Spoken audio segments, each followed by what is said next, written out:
Nah, jadi Ananda harus ingat ya, simpanan pokok ini, modal ini bersumber dari simpanan pokok anggota yang awal anggota sumbangkan ditambah dengan simpanan wajib anggota dari setahun periode koperasi itu.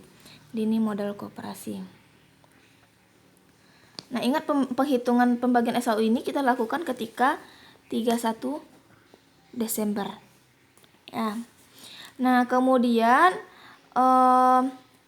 jika koperasinya ini, misalnya kita bikin koperasi kredit apa gitu ya, koperasi kredit ABC, maka kegiatannya adalah melakukan simpanan dan pinjaman.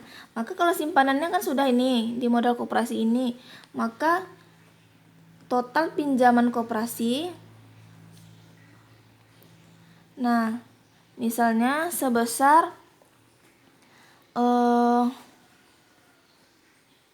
berapa ya? Misal 40 juta juga. Karena modal kita kan 40 juta. Nah, total pinjaman koperasi 40 juta. Pinjaman ini bersumber dari pinjaman anggota.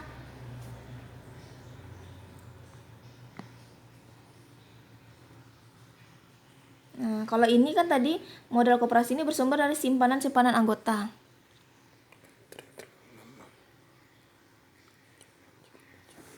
Nah, kalau pinjaman koperasi bersumber dari pinjaman anggota. Nah, inilah menjadi dasar nanti hitungan kita. Nah, kemudian kita kan harus tahu tuh persentasenya. Nah, misalnya ketika tanggal 1 Januari, ketika rapat anggota, disusun begini pembagian SAU-nya. Persentase pembagian SAU. Ini dilakukan di 1 Januari tadi ya. Nah, misalnya 20% untuk jasa modal, 30% untuk jasa anggota, kemudian 10% untuk dana cadangan, 10% untuk dana sosial. Udah berapa nih? 20, 50, 60, 70. 15% untuk dana pengurus. Tinggal 15% lagi dana lain-lain lah, misalnya kita nggak tahu dana apa-apa. Nah, jadi kalau si anggota itu juga pengurus, dapat 3 SAU itu. Dapat SAU modal, dapat SAU anggota, dan juga dapat SAU pengurus. Tapi kalau orang itu hanya sebagai anggota saja, dia hanya dapat modal dan anggota.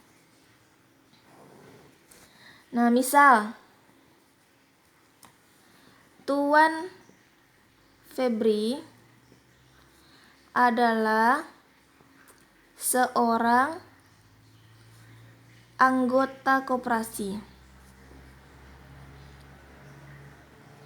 Nah, Tuan Febri adalah seorang anggota koperasi,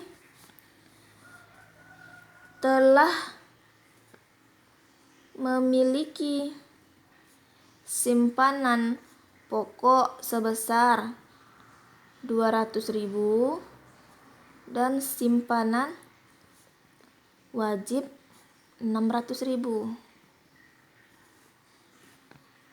Tuan Febri pernah meminjam uang di koperasi sebesar 2 juta.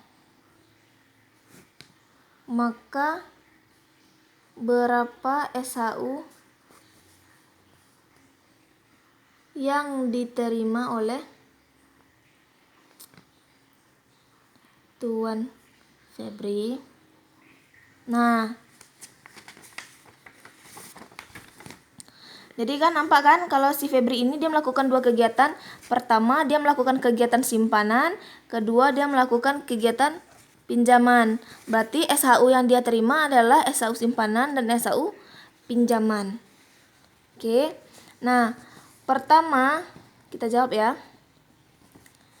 Pertama, kita jawab dulu SHU simpanannya berapa yang Tuan Febri dapatkan. Nah, rumusnya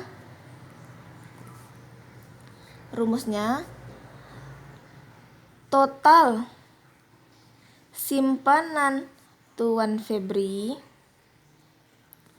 dibagi total simpanan koperasi dikali besar SHU dikali persentase SHU. Ya kan? SHU-nya mana? SHU simpanan. Jadi SHU kan banyak ini persentasenya. Jadi SHU-nya simpanan. Jadi coba kita jawab. Total simpanan Tuan Febri 200 tambah 600 berarti 800.000. Per total simpanan koperasi, mana simpanan koperasi? Ini dia kan 40 juta. 40 juta kali SHU, mana SHU? Nih SHU kan 60 juta kali persentase SHU simpanan, mana SHU simpanan? Nih ini ya, jasa modal ini disebut juga sebagai persentase SHU simpanan. Ya, bisa juga kita bikin gini, jasa modal. Nah, jadi 800.000 per 40 juta kali 60 juta kali berapa persen? 20%. Dan tinggal coret-coret aja, coret, ya kan? Berarti 8 bagi 4 2.000 kali 6 kali 20. 2.000 kali 6 berapa? 12 kali 2 24. Nolnya tuh waga 4. Nah, untuk SHU simpanannya Tuan Doni dapat 240.000. Apakah ini cukup? Tentu belum cukup. Nanti ada lagi namanya SHU pinjaman.